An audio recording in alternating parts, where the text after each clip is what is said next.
So we resist. We resist callings. Why? Number one, it requires us to operate outside our comfort zone. We are already comfortable with this dominant archetype and being this dominant archetype. And so when another archetype wants to come out and we look at the other archetype, that's not me. And we don't want it, we reject it. The dominant archetype also doesn't want to let go. He still wants to dominate, still wants to be there. Second reason why resistance to calling is because you already have a life plan. You already put out the details of what your life plan will be.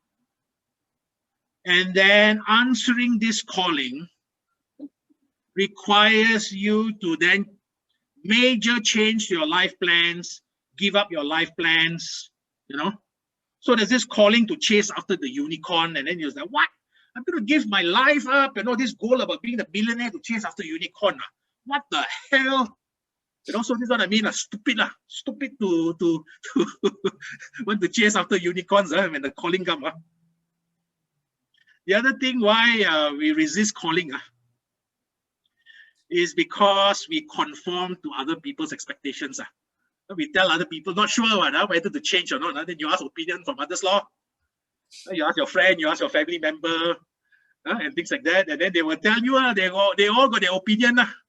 I want to tell you, and then we conform to their opinion. You see, the problem is, nobody knows you better than you yourself. True. Nobody will know what are your archetypes as wanting to manifest except you. Nobody can give you a better advice other than you. So when that calling came, maybe I should do psychology, maybe I should do mental health and things like that. My family all, no you want to be psychiatrist, But the calling came again. And then the calling came again 3 times. After the 3rd time, 4th time, and then I was like, and this is over a period of 10 years, Oh. At the 4th time, 10 years down the line, I said, I better listen to this calling. Better, go into mental health and learn a lot about it. Again and again and again, I heard the knocking. So initially, I conformed to expectation of my family members. Next thing, why we resist calling is the calling can challenge what we believe to be right or wrong. I give you an example.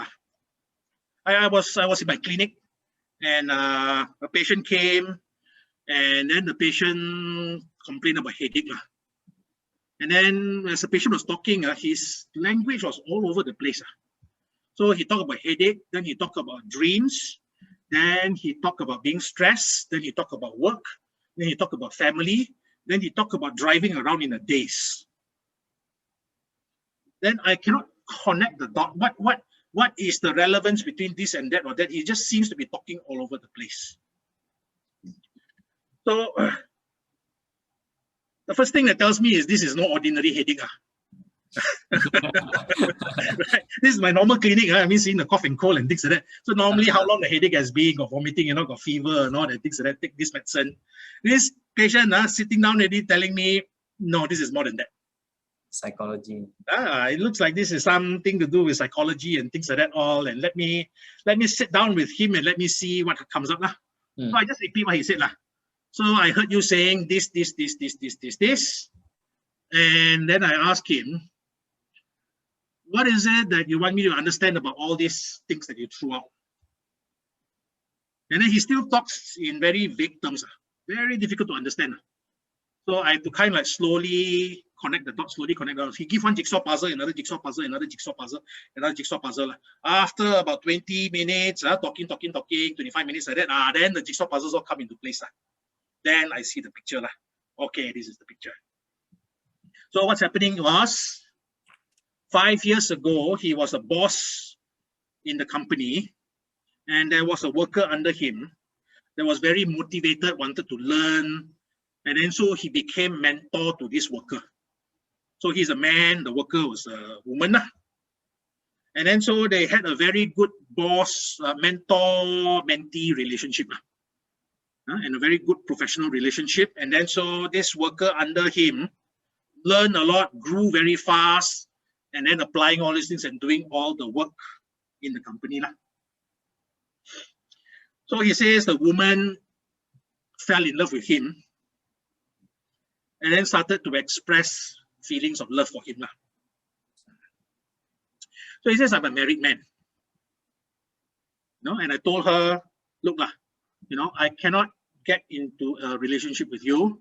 I'm a married man. I got my wife. I got my kids, and then we remain our relationship as strictly professional.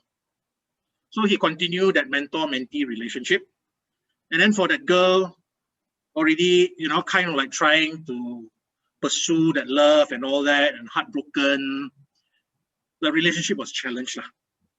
So in that challenge also, then the professionalism also was challenged lah. And then as the mentor, he feels that your work is now dwindling. You are not being professional as you should be. And as a mentor, I point that out to you. So he pointed out, and the girl was hurt. That was the last thing that the girl wanted to hear, right? So the girl was in this more than just about professional relationship. She was in because for the intimate relationship. And she was heartbroken by what he said. And then he says, when you do this, and then so they had an argument. And in the argument, he scolded the girl and he says, if you are professional, you would stand by your professional values. And then so she was so heartbroken, she just left. And that was the end of it. And he told himself, I did the right thing. I remained true. I was professional. I remained true to being professional. I remained true to my family. I do not regret. I did the right thing. So this was 5 years ago. He says, I keep getting dreams of somebody's house. He's not very sure. But as I was exploring the dream with him, then it becomes clear. There was one day whereby the time when the relationship was still okay, that woman had an open house, Hari Raya, all the staff came. And so he was in that woman's house. And so actually he was dreaming about that woman's house today, when I was seeing him lah. And he says, I'm driving around in a daze. Sometimes, I finish work and office and things like that. And then I'm just driving. And suddenly I said, hey, what am I doing in this strange neighborhood? Why am I in this neighborhood? And then as we clarify again what neighborhood, blah, blah, blah, blah, blah, it is the neighborhood of that woman where she stays. In this hypnotized state, he is driving aimlessly and then, trying to look for the woman's house. And then suddenly he said, what am I doing here? And then he drives away. That's showing up today in the behavior. So that's telling me when he said 5 years ago, I did the right thing, there's no regret. That's not true. Because what's showing up in his dreams, what's showing up in his feelings, what's showing up in his behavior today is regret. So I said to him,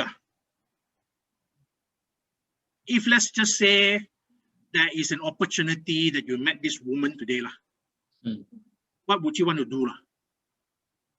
He says, I want to tell her, I want to apologize if what I said was too harsh and she was hurt. I hurt her because the words I said was too harsh. And he said, but it's so stupid, that's 5 years ago. Why can't I just leave it alone? It's nothing. He kept insisting it's nothing. So I told him, if it's nothing, you wouldn't be dreaming about it. If it's nothing, you wouldn't be driving in a daze, in a hypnotized state, wondering why you're there.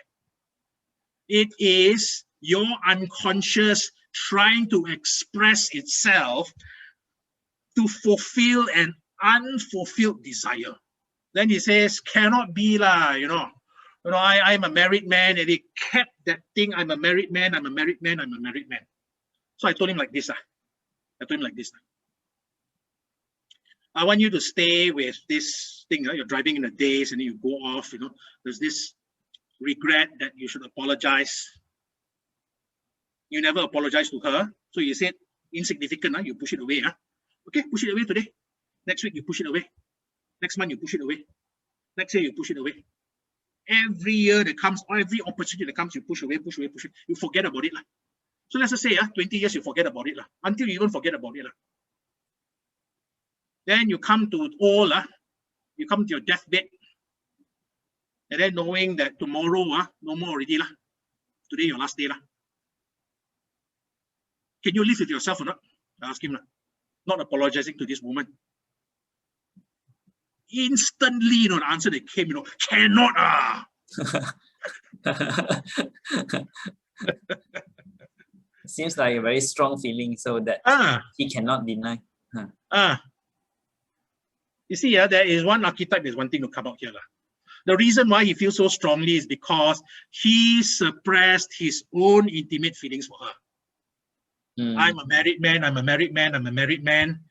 And then the moment once there's an intimate feeling for another woman, right? And then I'm a married man, I cannot. That archetype is being suppressed. He never allowed it to express itself. So it haunts, it comes back, it haunts him. And what does it mean now if you embrace an archetype? It means you now have to challenge what is right and what is wrong. I'm a married man. I should not have an affair. That now is being challenged. See, one thing about aligning to your true calling is aligning to your personal truth, which can be in total contradiction to the societal truth. It can challenge societal truth. And if we embrace that societal truth for a long, long time, it challenges us. So this is the other reason why we resist the calling.